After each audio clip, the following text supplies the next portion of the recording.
So next up is a sponsor session from iGel, and that's Jack Hicks. He's going to talk to us about you don't know what you don't know, which is a lot. Nice and open. So over to you, Jack. Thank you.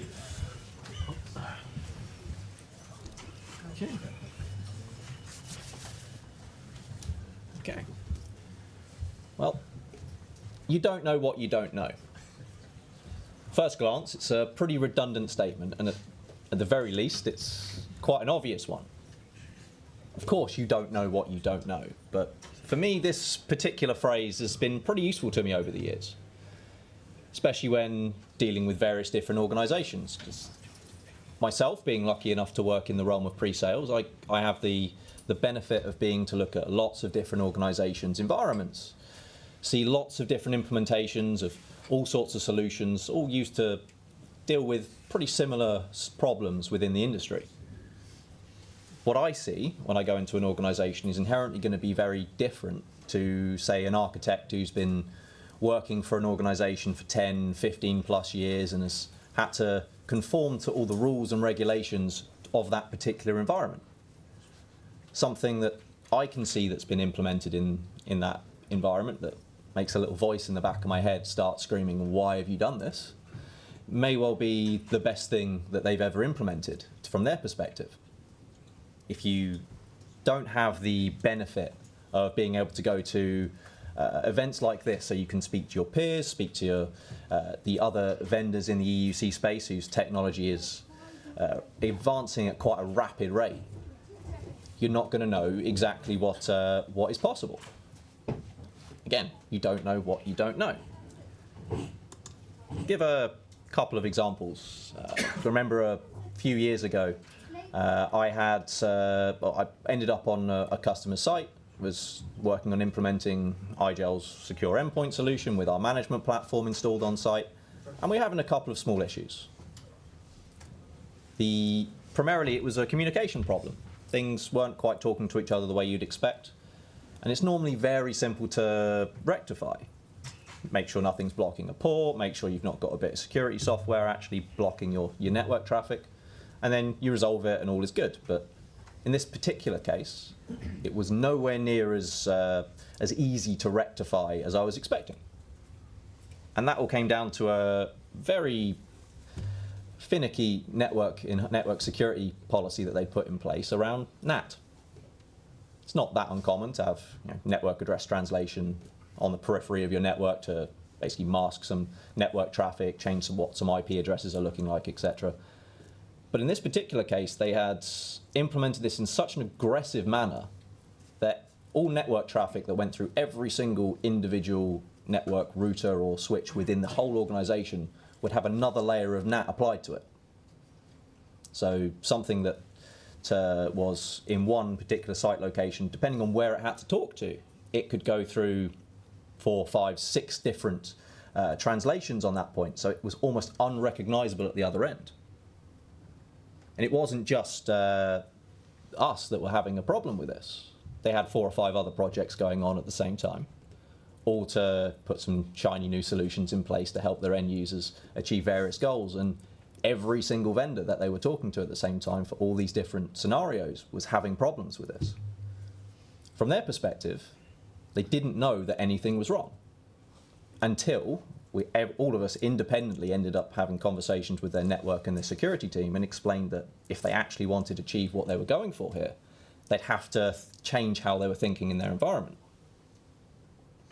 Eventually, they relented a bit, they pared that back a little bit, everything started working great from our perspective and from all the other vendors they were talking to at the same time. And it also improved the performance of a lot of their existing infrastructure. They didn't realize they were basically handicapping some of their existing solutions over time. As things had advanced, as things had moved on in their environment, things were just getting slower and slower, and they didn't realize that this was the root cause. You don't know what you don't know. Sometimes it takes a slightly different perspective, looking at something, to give you that extra bit of information. I mean, by all means, I'm not exactly infallible to this, right? I mean, I'll jump on the AI bandwagon a little bit, but I didn't realize just how easy it was to use certain AI tools to automate some of the more mundane tasks that I have to deal with day to day, so I can focus on the bits I quite frankly care a bit more about. It took someone showing me that in person to actually, for it to twig and for me to go, okay, I need to start using some of this. Hell, even outside of work. Throughout the years while growing up, I used to play a lot of the board game Monopoly. I think a lot of people will have done the same. And this was a regular thing with family, and I played that thing religiously. I always used to play it in a couple of specific ways. It was only when I had a conversation with someone a few years back where they basically taught me a specific strategy with that completely breaks the game in most scenarios. Did I realize that there was a much better way of doing things? And this is in the realms of the same thing that I've been doing again and again and again. I now no longer have to play Monopoly with my family every year because they won't play with me anymore, which is good. I actually count that as a win because I've played that thing to death over the years. But yeah, again, I don't know what I don't know. Just last week, at a different trade event, I had someone who'd come up to me and ask a question I was delighted to answer. They'd seen us, hadn't looked at us for a few years. They'd seen us in the past. And they basically walked up to me and said, tell me, why should I buy iGel's thin clients over somebody else's thin clients? And they looked visibly shocked when I told them that they shouldn't, because we don't make thin clients and haven't made thin clients for years. They had no clue that we'd exited that space 2-3 years ago. They weren't expecting that result, to say the least. They also had no clue that we are no longer fully reliant on you having some sort of VDI platform, like Microsoft AVD, Citrix, Omnissa Horizon, or any of the other many vendors that produce similar solutions.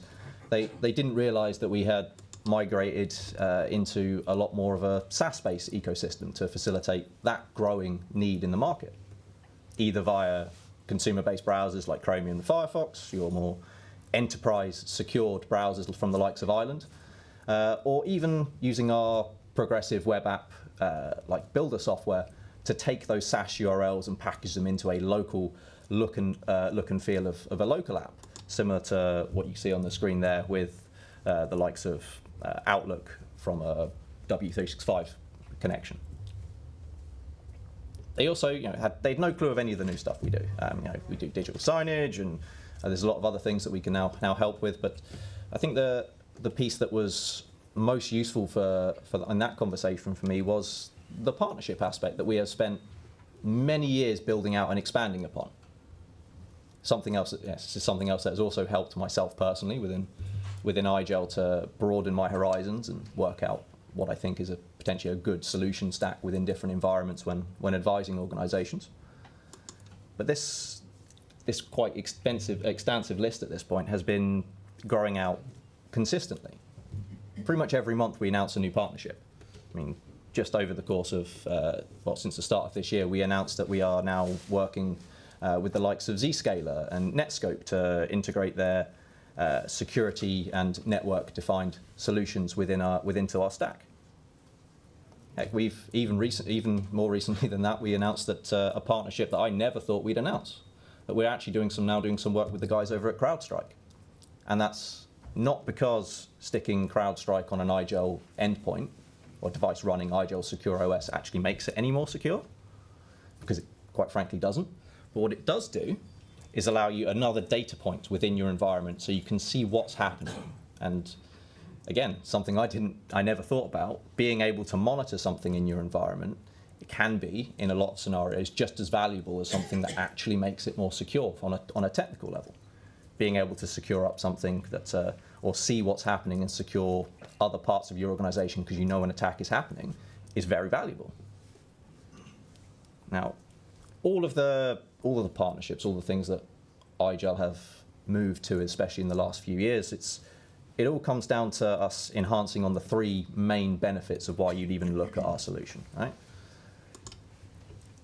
Having a nice secured endpoint OS that's it's now fully modular, read-only. You can't execute malicious code on it. There's no user data stored on anything running our solution.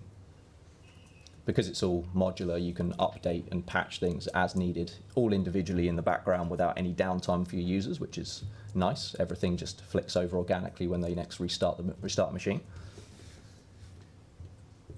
Because of the fact you can install iGel OS on pretty much any x86 device that you have, whether it be something that's destined for the bin because it won't run Windows 11, doesn't hit TPM module requirements or whatever that may be, and get some additional life out of that, it greatly reduces the total cost of ownership at the endpoint. If you can get another 3, 4, 5 years out of a machine, that's potentially a whole hardware refresh cycle you don't have to pay for. And because of how our secure OS works, you can also then strip back some of the costs you have for different security agents, different monitoring agents, different management solutions that you may have to implement currently with your estate. There's a cost saving to be tacked onto there, so it all kind of snowballs. And as essentially a free perk and a free benefit of everything, because you're using your devices for longer and because our OS is nice and light and consumes less power, you get a nice big green sustainability tick at the end of it without really trying too hard. There's lots of sustainability regulations that are coming into effect this year, depending on the vertical you're in. This is a really easy way to say that you're actually doing something about that. Again, as a nice aside to getting all the other benefits from what iGel does. Now, I don't want to sit here and run through everything that we can do. That's not the point of today. But if you're interested in having more of a conversation with myself or any of my colleagues that are floating around about some of the new cool stuff that iGel can do, even if you just want to have a conversation about how to break a game of Monopoly, feel free to come and have a chat with us at the stand. And yeah, that's pretty much me. Thank you.